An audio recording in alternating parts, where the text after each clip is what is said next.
Can you please tell me something? Because just like you, I'm in my head. I try to fix things and make them better, and this is making me crazy. I know that you need time. I want to give you what you're asking and respect your space. I need some time. This place that I'm in my head, is not a good place. It is not healthy for me or Nico. I need you to help me. Help you. I need you to just give a little bit of what I did or didn't do, so I'm not going crazy in my head to figure it out. I know I can't fix this by myself, that we are going to have to work together. That's a draft of a speech that Shanann planned to give to her husband when she returned home from Arizona to Colorado. That text was sent on August 12th, 2018, to Shanann's friend Addie. Welcome back to On Air with Jay is for Justice. I am your host, Jay, and this episode, unraveling the mystery, the Watts family murders. Our focus is on August 12th, 2018.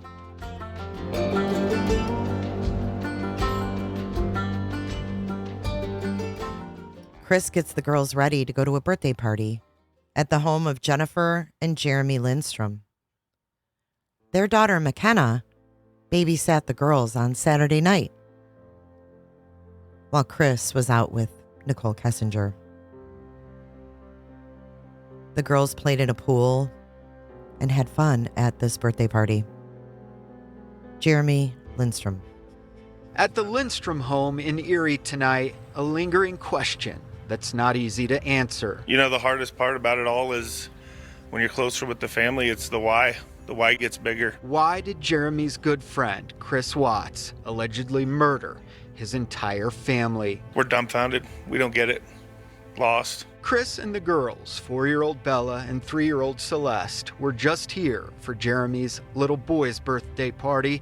The girls were happy. They were normal. So was Chris, or so it appeared. I mean, he would reach out and help anybody that needed help with anything. He was a good mechanic. If you needed help with your car, he'd help you. If you needed help moving furniture, he'd be over there in a heartbeat to help you out.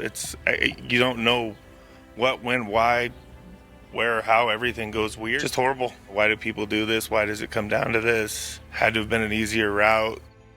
I can't imagine how this tragedy affected the Lindstrom family, and probably still does to this day. But as Chris was at Jeremy's house for this birthday party, according to court documents, he was texting with Nicole Kessinger. And Chris had also been talking via text and phone calls to 2 coworkers. Let's cover some timeline stuff here. Yes, sir. So let's start with on Sunday. So Sunday would be the 12th. Yes. Did you talk to No, Chris sir. at all on the I didn't 12th? speak to him over the weekend. I seen him on Friday. I seen him on Friday. So that was the last time you saw him before the Monday. work week. Yes. Okay. I seen him on Friday, and he'd taken off Friday to take Shanann to the airport for Phoenix. Okay. And then he told me he wanted me to look at his Fire Stick that he bought. I said, okay. So Oh, like TV Fire Stick? Yeah, Okay. the Amazon Fire Stick. Sure. So before the workday ended on Friday, he's told me that he'd meet me at the Safeway parking lot there in Fort Lupton. And he showed up in their Lexus, and Bella and CC were in the back seat. So he jumped out, gave me the Fire Stick, and right after he gave me the Fire Stick, that's whenever Cody called. Cody Roberts, the operator of the Cervi 319, and said that he thought there was a leak in the bypass line. And that's on 319, you said? Yes, the Cervi 319. Yeah, okay. Yeah, Cody, whenever I talked to Chris. Yeah, okay. That's when he mentioned the stain on the ground, is Yes, that sir. correct? Yeah, the stain on the ground. Yep. Okay, so there was a problem with the 319 Okay. having a leak, is that correct? Yes, it Okay, was. okay. Yeah, in the bypass line, we were able to verify. Is it normal for, say, Chris on a Sunday to text and say he's gonna go somewhere early on Monday morning? For me personally, no, but I talk to him on the weekends every once in a while I'm working on the weekends. If I have any questions, I'll give him a call. He's always readily available. No, I just was surprised that he called me on Sunday. I mean, I didn't know he was going to go out there until he called me. I didn't know anything about the whip checks needing installed on that Cervi Federal 629. That's not to say he didn't discuss it with Luke or Chad or Troy or anything like that. Because a lot of people don't like going out to the ranch at all, period, because it's so far out of the way. I mean, it's a 30-minute drive back to at least Hudson. It's on a good day. I mean, yeah, it takes a while to get out there. It's far in the middle of it. Oh, I had called in that picture that you'd seen. I had called Troy about that Friday afternoon. And Chris was with him Friday afternoon. Just saying, hey, I found that around that riser. What should I do? Dig down, or I ended up digging around it, making sure that it was indeed oil, and just trying to figure out best course of action for that for over the weekend. And then I told him I'd go out there Monday first thing to check it out. So I was more than likely on speakerphone connected to the truck, so if Chris was standing there, he heard it. So.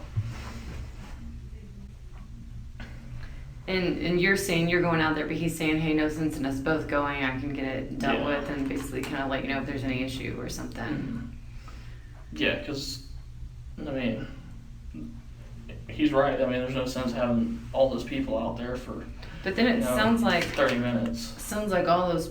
Troy ends up at 319, and Melissa and Chad. Yeah, Chad and Melissa were already headed out there for that turn on that pumping unit with me.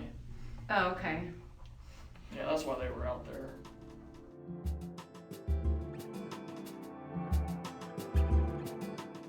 Once Chris solidified his plan for Monday with his coworkers at Anadarko, he was seen around 7:15 p.m. barbecuing on the back deck.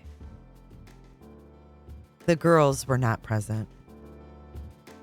However, we'll find out later as well that Shanann's father, Frank, actually FaceTimed with the girls.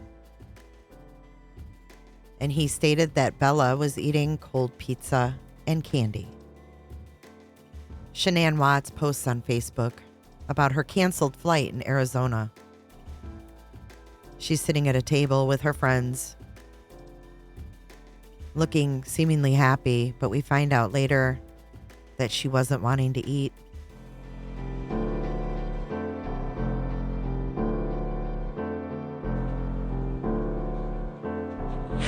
And so you guys went there.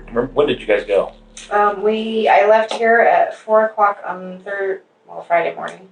So it was Thursday night. Friday morning, and I drove from here to her house and picked her up, and then we drove to the airport. Okay. Do you remember what time you picked her up? It was around 4:30. In the morning? Mm-hmm. Okay. You guys have a really early flight, I assume? Yeah, we flew out at 7. Do you know I airline? can pull it up. It was Southwest. Southwest? Yeah, I can show you the boarding. Okay, so you picked her up on, that was Thursday, Thursday. you said? So Mhm. what day was it? Thursday the 9th, is that right? Well, it was Friday morning, so it would have been the 10th. Oh, I got you. Okay, August 10th at 4:30 a.m. Mhm. Okay. And your flight was at what time? 7:10, you said, something like We that? flew out at 7. 7? Okay, Mhm. So we got to the airport like right around 5 o'clock. sure. Okay. So you picked her up from her house. Mhm. Is that the one on, 2825. yeah, what's her address? 2025? 2825. It just escaped me. Give me a second. Saratoga. Oh, there you go. I was like, Saratoga Trails, all right? yeah. And did you go inside? Nope. Did you Because just the wait kids out were front? sleeping. She Okay. said, just text me when you get here. She was actually waiting on the front porch. Oh, she was? Yeah. Okay. So you didn't see any of the kids? You didn't Mhm. see Chris? No. She was just on the front porch Yeah. with a bag, suitcase? She had a carry-on suitcase in her purse. Okay, so you pick her up at 4:30 at her house. She's got the carry-on and her purse. Mhm. What kind of purse does she have? It was a Dolce & Gabbana, like beige colored. It's in Beige. the house too. Okay. I found it in her office when we went through the house. usually she has it on the counter when I'm there because we're getting ready to leave. So I don't know. So did you move it at all, or did you just leave it where it was? I told them I found it, and then they asked me to get it. The police officer did, and Chris. So I went and grabbed it, and I gave it to Chris. I didn't go through it. I gave it to him and let him go through it. All right. We came home. We came home. What time did you come home?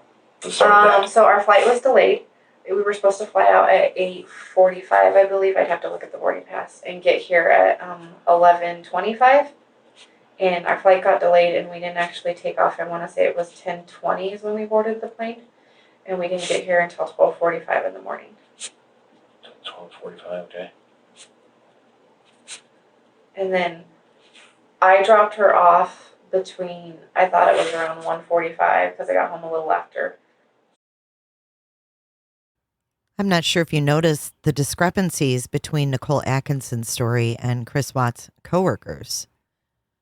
But according to Chris Watts, he took Shanann to the airport on Friday for her trip out to Arizona. But as we just heard, Nicole Atkinson actually picked up Shanann at 4:30 in the morning, early on Friday. With Shanann's canceled flight and a later flight expected, she made one final post on Facebook. On August 12th at 11:09 p.m. from Phoenix, Arizona, Shanann Watts posted, "Ready to be home with Chris and the girls."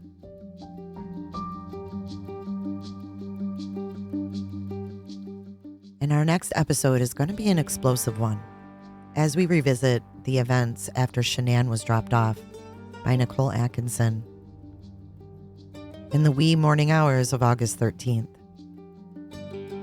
What happens next is a story that shocked the nation. Thank you for listening, and make sure to check out On Air with Jay is for Justice podcast on Apple, Spotify, and any podcast player.